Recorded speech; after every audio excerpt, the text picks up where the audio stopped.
Banyak sekali kejutan yang bakal terjadi di episode sore ini, memasuki episode ke-138. Ya, buat teman-teman yang sering nonton sinetronnya dan jadi subscriber di channel YouTube dari Dramanesia, pasti tahu banget lah. Mimin selalu update buat teman-teman semua. Nah, di video sebelumnya kita sempat bahas tentang Nunu dan juga Sandra. Kali ini kita akan bahas Sandra lagi, tapi jauh lebih rinci lagi. Nah, buat teman-teman yang mungkin masih bingung dengan adegan trailernya, tenang. Kita akan bahas bareng-bareng dan Mimin jelasin. Oke. Memasuki episode ke-138, dan seperti yang kita ketahui bersama, Sandra ini tuh berniat untuk menemui Mutiara. Ya, tentu pada awalnya ketika melihat ada niatan nih dari Sandra untuk mau jenguk Mutiara, kita udah pasti berekspektasi, paling Sandra ini cuman gimmick doang, pura-pura doang, cuman paling mau ngehina Mutiara aja, pengen ngeliat Mutiara nggak ada aja, puas ngeliat Mutiara koma dan lain sebagainya macamnya. Intinya akan selalu ada arah pembicaraan yang buruk lah kalau kita melihat niat dari Sandra di episode sebelumnya, apalagi di episode sore ini untuk menjenguk Mutiara kali pertama di rumah sakit. Tapi ternyata ada benernya, ada enggaknya juga. Niat awalnya Sandra ini ketika datang ke rumah sakit tuh ngerasa puas, ngerasa kayak sebentar lagi Sandra bisa mendapatkan Kenzo sepenuhnya. Karena bagaimanapun juga kan kalau misalnya nih di matanya dan di pandangan dari Sandra, kalau Mutiara nggak ada untuk selamanya, maka kesempatan Sandra untuk bisa dapetin Kenzo tuh semakin terbuka. Karena satu-satunya penghalang bagi Sandra untuk bisa mendapatkan Kenzo itu adalah Mutiara. Kebayangkan teman-teman, awalnya Sandra udah mikir sedalam itu. Tapi ternyata begitu masuk ke ruangan Mutiara, melihat Mutiara dari kaca, kondisi Mutiara yang tak berdaya, plus ditambah lagi kondisi Mutiara yang memburuk, membuat Sandra pun juga tiba-tiba menangis. Percis banget teman-teman, kayak Rianti ketika menjenguk Mutiara beberapa hari kemarin. Nangis teman-teman, bayangin. Bukan gimmick, bukan bohongan, Sandra nangis. Bener-bener literally nangis teman-teman. Bahkan Sandra pun juga gak malu. Mutiara, maafin saya. Maafin saya. Gara-gara kamu, gara-gara saya kamu jadi seperti ini gitu loh. Sampai ngomong kayak gitu teman-teman, bahkan didengar sama Kenzo. Nah, hal inilah yang pada akhirnya membuat Sandra pun juga justru malah hilang arah. Dan nanti ini bakal panjang ceritanya. Jadi setelah nanti ketahuan kalau Sandra pelakunya, nah nanti si Sandra ini teman-teman bakal dikejar habis-habisan oleh Kenzo. Intinya akan ada banyak hal yang terjadi lah. Tapi kita lanjut dulu. Nah, setelah adegan ini Sandra bener-bener nangis. Ini jauh nih sebelum Kenzo datang. Nangis, ngeliat Mutiara, ngerasa bersalah. Akhirnya untuk kali pertama kita ngeliat Sandra yang bener-bener nih teman-teman, literally bener-bener ngerasa bersalah. Senang sih karena ya mau gimana pun juga, at least kalau ada orang bermusuhan seperti rival, entah itu di bidang pertemanan, di bidang usaha atau bekerja, kadang kan di kantor aja tuh ada yang nyebelin ya. Kadang ada yang sama-sama gak suka gitu. Tapi kalau kondisi dalam tanda kutip lawannya seperti Mutiara gitu, ibaratnya di matanya Sandra, ya tentu gak tega juga teman-teman. Maksudnya kan Sandra pun juga gak sampai hati niat untuk seperti itu. Walaupun kita semua tahu ya, Sandra ini selalu ingin mencelakai Mutiara dan jahat sama Mutiara.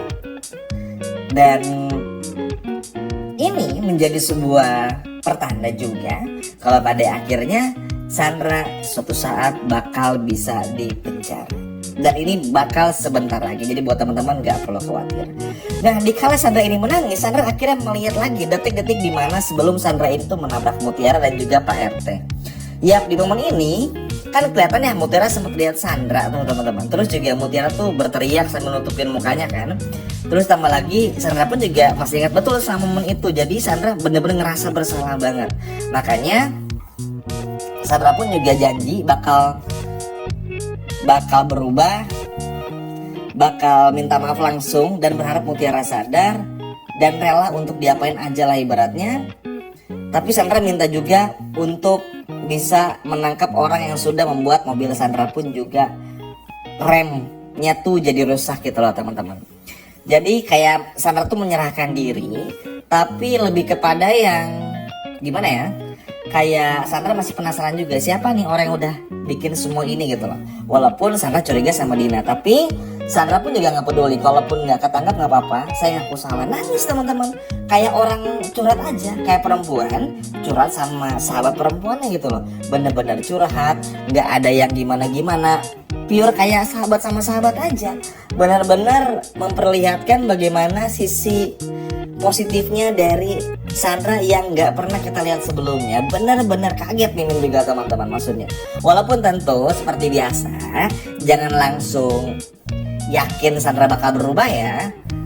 Ya at least ada sedikit lah, nggak mungkin full 100%. Sama aja kayak Rianti, kadang care banget, khawatir sama kondisi Mutiara, tapi akhirnya benci lagi. Ya kurang lebih kayak gitulah, kayak love and hate relationship teman-teman.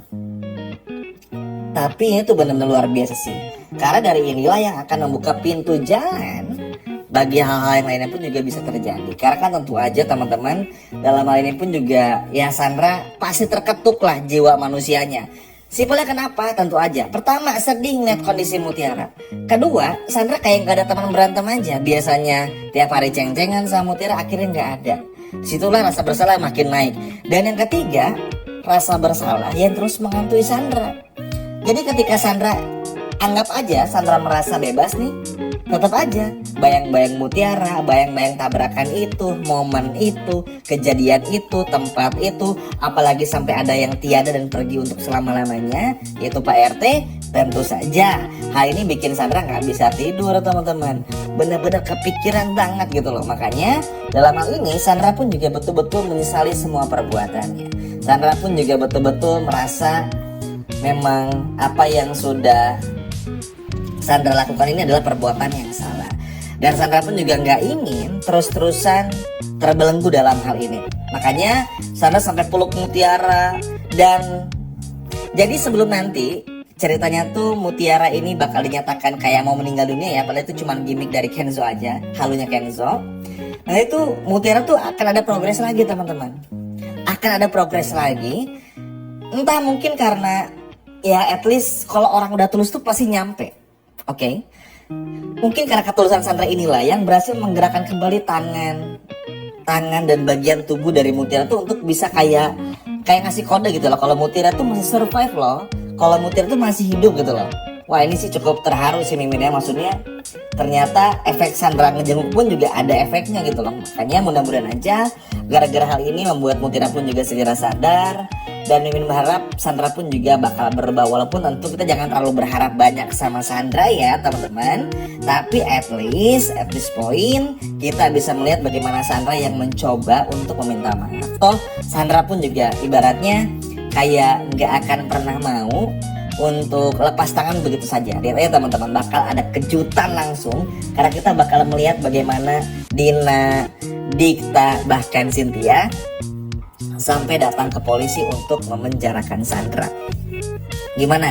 Makin seru kan? Makanya jangan sampai lewatin. Sekian video dari Mimin dan sampai jumpa lagi.